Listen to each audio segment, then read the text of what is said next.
지난 주일이 청년 주일이자 성령 강림 주일이었습니다. 성령 강림 주일이었는데, 그래서 지난 주일부터 이제 11월 말이나 12월 초에 오는 대림절이 오기 전까지 6월, 7월, 8월, 9월, 10월, 11월이 성령 강림 절기입니다. 오늘은 성령 강림절 후 첫 번째 주일인데요. 성령 강림 절기가 다른 절기, 교회력의 절기에 비해서 가장 길지요. 성탄 절기도 있고 부활 절기도 있고 성령 강림 절기가 가장 깁니다. 왜 성령 강림 절기가 가장 길까 생각을 해봤어요.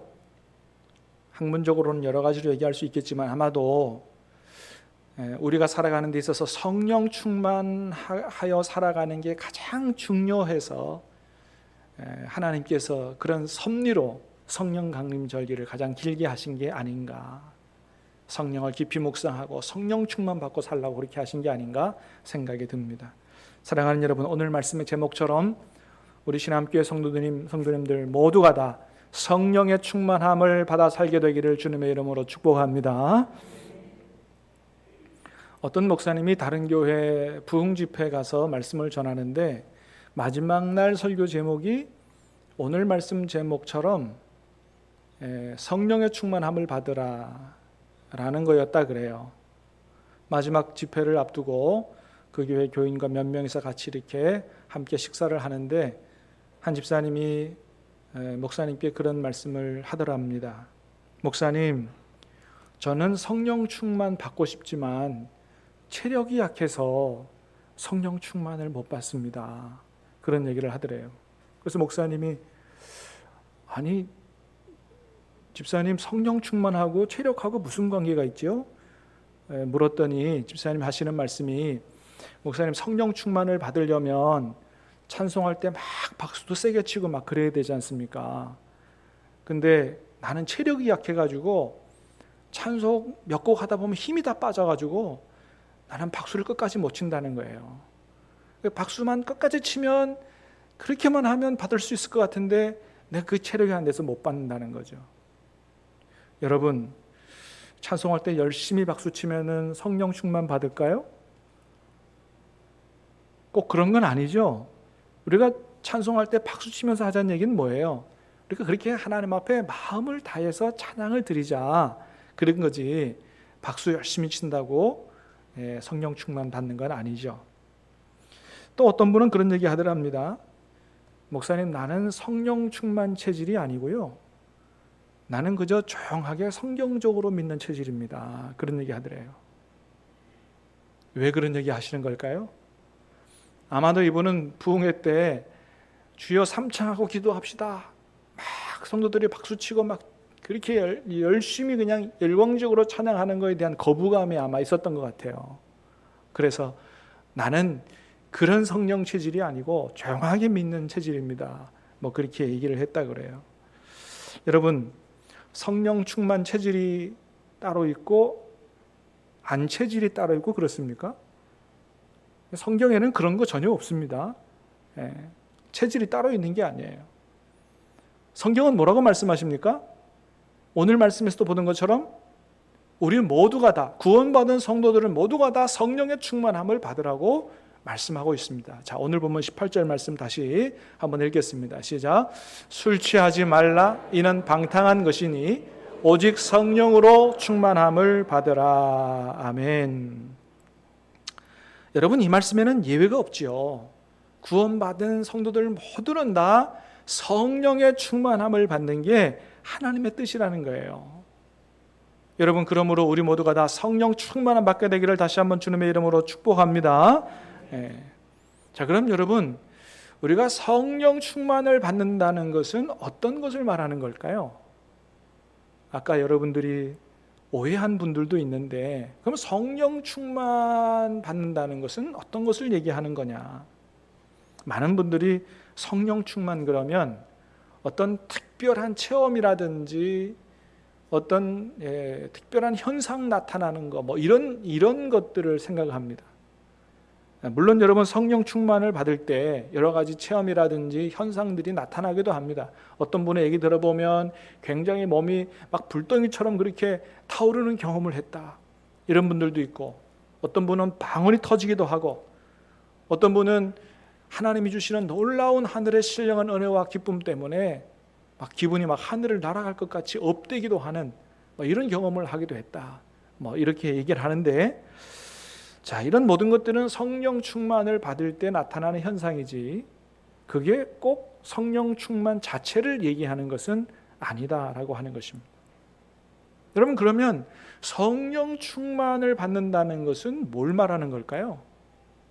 그거는 바로 우리가 예수님으로 충만해진다는 것을 얘기하는 것입니다.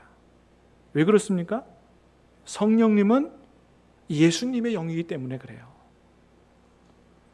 그래서 성령님이 예수님의 영이기 때문에 성령으로 충만해진다는 것은 우리가 예수님으로 충만해진다라고 하는 것을 이야기하는 거예요.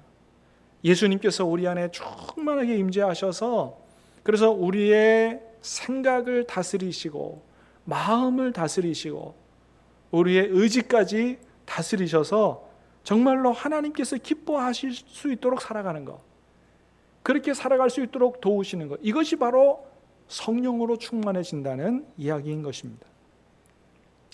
그래서 성령 충만하게 되면 예수님의 생각을 가지게 되고 예수님 주시는 마음을 갖게 되고 우리 의지조차도 하나님 기뻐하시는 대로 결단하고 살 수 있는 이런 삶을 살 수 있는 거예요. 그래서 주님이 기뻐하시는 삶, 주님을 닮아가는 삶을 살 수 있게 하는 것이 바로 성령 충만함을 받는 것입니다.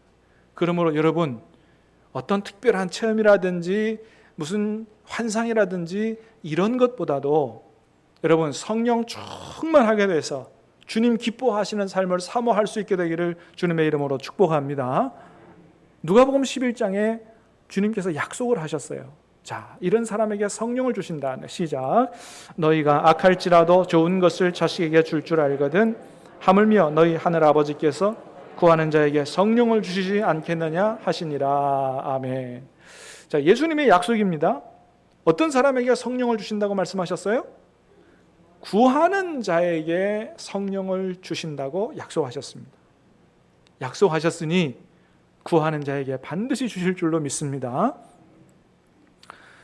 자, 근데 이렇게 얘기하는 분들이 있습니다. 목사님, 나도 성령 충만 달라고 기도했는데 왜 나는 성령 충만을 받지 못하지요? 좋은 질문입니다. 여러분, 그렇습니다. 우리가 다 한 번쯤은 하나님 앞에 성령 충만함 받기를 소원합니다. 그렇게 간절히 기도한 적이 다 있잖아요. 그런데 왜 약속하셨는데 구했는데 왜 성령 충만함 못 받느냐는 거죠. 왜 그렇습니까? 정말로 간절히 구했느냐는 거죠. 하나님 보실 때 정말 네가 성령의 충만함 받기를 간절히 사모하고 소원하는구나, 그럴 정도로 정말 간절히 구했느냐는 거죠. 여러분, 우리가 하나님 앞에 정말 간절히 기도하는 제목들이 있죠. 주로 어떤 것입니까? 건강을 위해서 기도하죠. 자녀들을 위해서 기도하죠. 사업을 위해서 기도하죠. 얼마나 간절히 기도해요.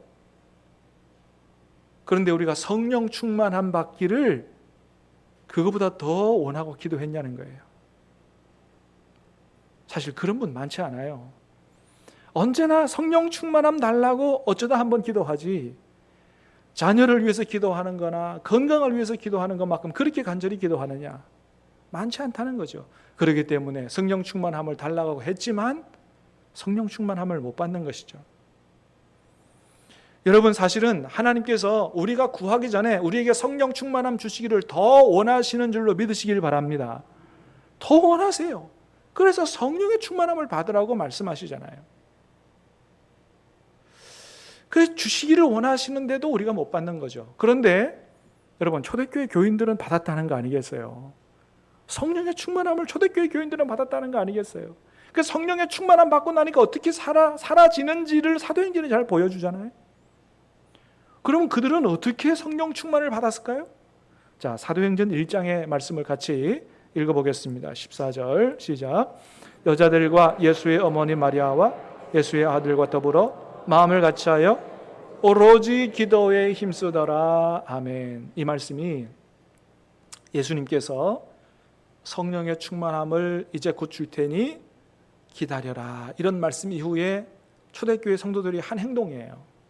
예수님께서 이제 성령 충만함을 주신다고 말씀하셨으니 성령 충만 받기를 모여서 기도했는데 오로지 기도에 힘썼다고 이야기하고 있습니다.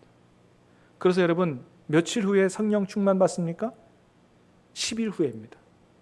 예수님 부활하신 이후에 40일 동안 제자들과 함께 하나님 나라에 대해서 말씀하신 이후에 승천하시고 이제 오순절 날이 돼서 40일 플러스 오순절 열흘입니다. 열흘 이후에 오순절 날 성령의 충만함을 받았습니다. 그런데 예수님께서 제자들에게 내가 이제 너희를 떠나가는데 앞으로 10일 지나서 오순절에 성령 충만을 받을 거라는 말씀을 안 하셨어요. 그러니까 언제 성령이 오실지에 대한 기한에 대한 얘기를 전혀 안 하셨습니다. 그렇기 때문에 제자들은 예수님께서 이제 얼마 지나지 않으면 성령께서 오신다, 성령으로 너희가 충만하게 될 거라는 얘기를 하셨지만은 기한을 정하지 않으셨기 때문에 기약이 없이 기다려야 됩니다. 이게 며칠이 될지 몇 주가 될지 모르는 거예요. 그래도 그들은 어떻게 했다고요? 약속을 믿고, 주신다는 약속을 믿고 주님이 말씀하신 그 약속이 이루어질 때까지 자리를 떠나지 않고 끈질기게 끊임없이 간절히 하나님 앞에 기도했다고 하는 것입니다. 여러분, 이 10일이라고 하는 시간이 긴 시간, 이게 참 쉬운 시간이 아닙니다. 우리가 보통 부흥회 하면 며칠 합니까? 한 3일 하지요. 3일도 길다는 분들이 있잖아요. 옛날에는 일주일씩 했다면서요? 일주일 동안 여러분 집회하는 거 이게 쉬운 일이 아닙니다. 근데 예수님께서 열흘 이후에 주시겠다고 말씀하셨어도 이거 끊임없이 그 자리를 떠나지 않고 기도하는 게 쉬운 게 아니에요. 근데 기약 없이 이들이 모여서 기도했다는 거 아니겠어요? 여러분, 이게 무슨 얘기입니까? 정말로 간절히 성령의 충만함을 받고 기도했다는 거예요. 아마도 그런 이유는 베드로 때문이 아닌가 생각이 들기도 해요. 뭐냐면 여러분, 베드로가 한번 크게 실패했잖아요. 예수님 십자가에 붙잡혀 가실 때 예수님 막 저주하고 부인하고 도망갔지 않습니까? 나중에 부활하신 예수님 찾아오셨어요. 다시 회복시켜 주셨어요. 그리고 성령을 받으라고 말씀하셨어요. 내가 아무리 결단하고 주님, 나는 다른 사람이 다 주님을 버려도 나는 결단코 주님을 버리지 않겠습니다, 이렇게 했지만 안 된다는 것을 저희가 체험했어요. 정말로 주님이 주시는 성령의 충만함을 받지 않고는 내가 정말로 주님께서 원하시는 주님의 뒤를 따라가는 삶을 살 수 없다는 그 자신에 대한 절망, 성령의 충만함을 받지 않고는 절대로 불가능하다라는 그런 확신. 그래서 끝까지 그 약속을 붙들고 성령의 충만함을 사모하며 기도한 결과 같이 모든 성도들이 그러니까 얼마나 간절히 기도했겠느냐는 거죠. 말씀 그대로 오직 성령의 충만함을 사모하며 기도했다고 하는 것입니다. 여러분, 주님도 우리에게 말씀하세요. 그런 마음으로 구해야 된다는 겁니다. 그래서 구하는 자에게 성령을 주시지 않겠느냐는 이 약속의 말씀 앞에 이렇게 구하는 자에게 주시겠다고 말씀하세요. 9절 10절 누가복음입니다. 다시 시작. 내가 또 너희에게 이르노니 구하라 그러면 너희에게 주실 것이요 찾으라 그러면 찾아낼 것이요 문을 두드리라 그러면 너희에게 열릴 것이니 구하는 이마다 받을 것이요 찾는 이는 찾아낼 것이요 두드리는 이에게는 열릴 것이니라. 아멘. 그리고 나서 뒤에 구하는 자에게 성령을 주시겠다고 말씀하신 거예요. 어떻게 구하라고 말씀하셨어요?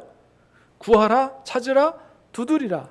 구하는 자에게 반드시 열릴 것이다, 주실 것이다.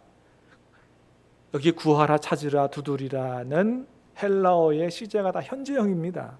현재형은 어떤 의미가 있어요? 계속적인 의미, 지속적인 의미가 있어요. 어쩌다 한번 구하는 게 아니에요.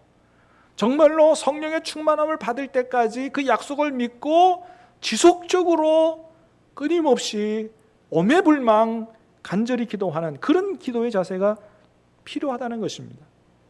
그러므로 사랑하는 여러분, 앞으로 저와 여러분의 많은 기도 제목 중에 성령의 충만함을 받고자 하는 기도 제목이 제 1번 될 수 있게 되기를 주님의 이름으로 축복합니다. 그런 정도로 구해야 되지 않겠냐는 거예요.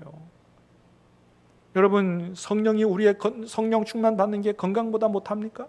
우리 자녀가 잘 되는 것보다 성령 충만 받는 게 못한 겁니까?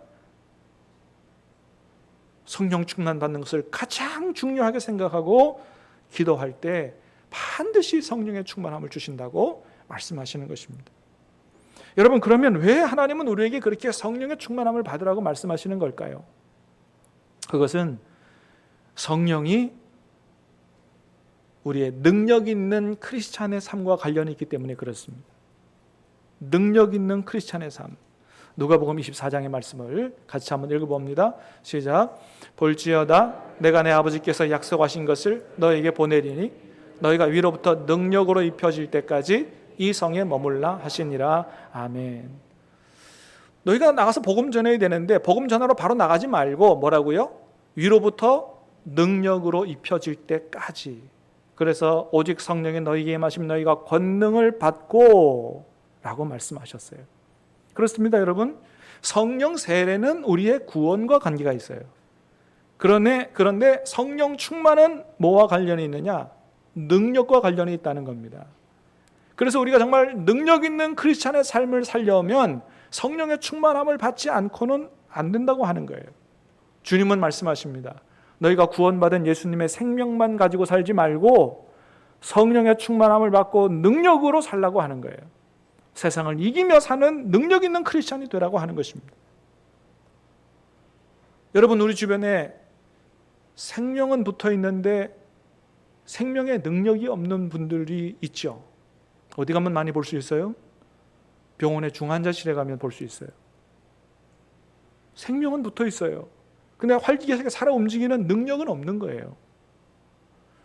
여러분, 우리가 성령의 충만한 능력을 받지 못하면 영적으로는 어쩌면 그와 같은 것이라는 거예요. 주님께서 원하시는 삶은 정말로 영적으로 능력 있는 삶을 살기를 원하시는데 성령의 충만한 능력을 받지 못하니 우리가 크리스찬으로의 능력을 발휘하고 살지 못한다고 하는 것이죠. 그래서 성령의 충만함을 받는 게 중요하다. 다시 한번 축복합니다. 성령의 충만함 받고 능력 있는 삶을 살 수 있게 되기를 주님의 이름으로 축복합니다. 그러면 성령의 충만함을 받게 될 때 우리에게서 어떤 능력이 나타나게 될까요? 그건 수도 없이 많아요. 몇 가지만 생각해 봅니다. 첫 번째, 말이 달라지게 됩니다. 성령의 충만함을 받으면 그 사람 말이 달라지게 돼요. 사도행전 2장에 보면 초대교회 교인들이 성령의 충만함을 받는 장면이 나옵니다. 거기 보면 성령의 충만함을 받은 초대교인들에게서 처음 나타난 변화가 말이 달라지는 변화였습니다. 자, 사도행전 2장 1절 4절 같이 보겠습니다. 시작. 오순절 날이 이미 이르매 그들이 다 같이 한 곳에 모였더니 그들이 다 성령의 충만함을 받고 성령이 말하게 하심을 따라 다른 언어들로 말하기를 시작하니라. 아멘. 성령의 충만함을 받고 나니 성령이 말하게 하심을 따라 다른 언어들로 말하기 시작했다는 거예요. 저기서 말하는 다른 언어는 외국어를 얘기해요. 외국어를 얘기하지만 저 말씀의 포인트는 성령의 충만함 받으면 누구든지 외국어 공부 안 해도 외국어 한다 이런 얘기가 아니에요. 성령이 말하게 하심을 따라 말을 했다고 하는 거예요. 여러분, 그렇습니다. 성령님은 우리 안에 충만하게 임하셔서 우리의 혀를 붙잡으세요. 생각을 붙잡으시고 마음을 붙잡으시고 의지를 붙잡으시고 또 우리의 혀를 붙잡으시는 거예요. 그래서 말이 달라지게 한다는 겁니다. 그래서 하나님이 기뻐하시는 말, 사람을 살리는 말, 늘 부정적으로 얘기하는 사람이 성령 충만함을 받게 되면 긍정적으로 말하는 사람 되고요. 시기하고 질투하고 험담하고 비방하던 사람이 사람들 위로하고 격려하고 축복하고 전도하고 하는 이러한 생명의 말을 하는 사람들로 변화되게 된다고 하는 것입니다. 저 영국의 웨일즈 지방에 대부흥운동이 일어났을 때 가장 은혜를 많이 받은 사람은 아니 존재는 당나귀였다 그래요. 예. 왜 그러냐면 부흥운동이 일어나기 전에 사람들이 화딱지만 나면 당나귀를 조업했다는 거예요. 뭐 부부싸움 하고 나서도 당나귀 두들겨 패고, 윗사람한테 욕먹고 와서도 신경질 나니까 당나귀 두들겨 패고, 당나귀가 동네 북이었다는 거죠. 근데 성령을 받고 나니까 이 사람들이 변하게 됐다는 거예요. 오히려 당나귀를 쓰다듬으면서 미안하다 그러고 회개하고 오히려 축복하는 말을 하고, 그런 일들이 벌어지게 됐다고 하는 것입니다. 여러분, 그렇습니다. 성령 받고 나면 말이 달라지는 거예요. 여러분, 말이 씨앗이 된다고요. 사람이 말이 달라지면 그의 인생도 달라지게 될 줄로 믿습니다.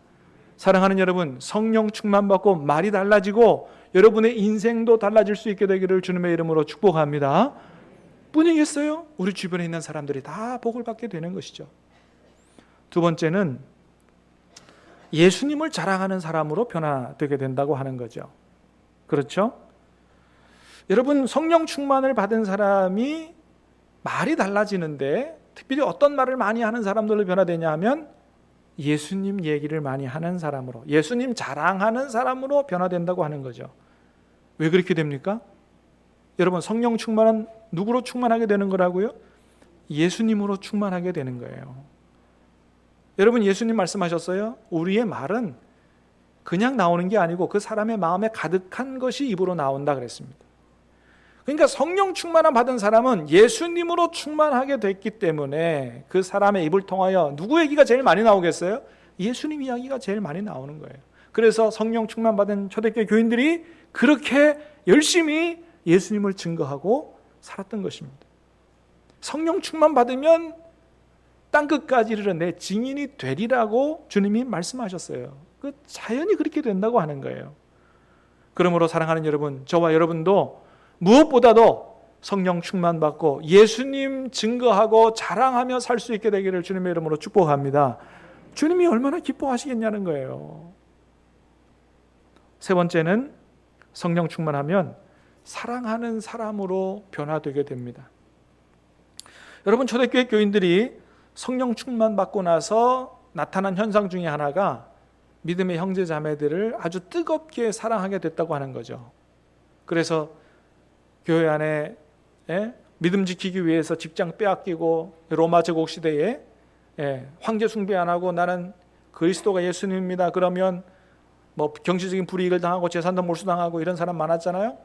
그렇게 믿음을 지키기 위해서 가난하게 된 이런 믿음의 형제 자매들을 볼 때 그냥 있을 수 없었다는 거죠. 그래서 자기의 재산이라도 팔아가지고 함께 나눌 수 있는 이런 아주 세상에서 찾아볼 수 없는 놀라운 사랑의 공동체를 이루었다고 하는 것입니다. 그러니 자기의 재산도 팔아서 나눠줄 정도가 됐으니 거기에 미움이 어디 있겠고요, 시기 질투가 어디 있겠고, 정죄와 판단이 어디 있겠냐는 거예요. 허물이 있을지라도, 허물이 보일지라도 서로 덮어주며 함께 하나님 아버지를 섬기는 한 가족으로 그렇게 뜨겁게 사랑하고 살았다고 하는 것이죠. 그러니까 그 교회가 소문나기 시작했습니다. 그 교회가 소문나자 어떻게 됐다고 얘기했냐 하면 이렇게 얘기합니다. 사도행전 2장 47절 시작. 하나님을 찬미하며 또 온 백성에게 칭송을 받으니 주께서 구원받는 사람을 날마다 더하게 하시니라. 아멘. 그렇습니다. 그렇게 사랑으로 충만한 교회, 뜨겁게 서로 사랑하는 교회가 되니, 이야, 예수 믿는 사람들은 저렇게 사는구나, 너무너무 보기 좋다, 아름답다, 세상 사람들이 박수를 치고 그들을 칭찬했다는 거예요. 칭송했다는 거예요. 그런 교회가 되니까 주께서 구원받는 사람을 날마다 더하게 하셨다. 전도가 저절로 되는 거죠. 주님께서 그 교회에 사람들을 마구 보내셨다는 거예요. 그래서 놀랍게 부흥성장하는 교회가 됐다. 초대교회 이야기입니다. 여러분, 그렇습니다. 성령으로 충만하면 이렇게 사랑의 능력을 실천하는 이런 사람으로 변화된다는 거예요. 여러분, 고린도전서 13장 외우기도 좋게 13절 한번 같이 읽습니다. 시작. 그런즉 믿음, 소망, 사랑 이 세 가지는 항상 있을 것인데 그 중에 제일은 사랑이라. 아멘. 믿음, 소망, 사랑은 항상 있을 것인데 그 중에 제일은 뭐라고요? 사랑이다. 믿습니까? 여러분, 정말로 사랑이 믿음보다도 소망보다도 훨씬 더 중요하고 제일이라고 믿으십니까? 하나님 말씀하시는 대로 믿어야 된다는 거예요. 사랑이 없으면 믿음도 방언도 예언도 울리는 꽹과리와 같고 아무것도 아니라고 말씀하십니다. 정말로 사랑하는 삶을 살려면, 사랑하는 능력을 가지고 살려면, 용서하는 능력을 가지고 살려면 성령의 충만함을 받아야 된다고 말씀하시는 거예요. 사랑하는 여러분, 간절히 바랍니다.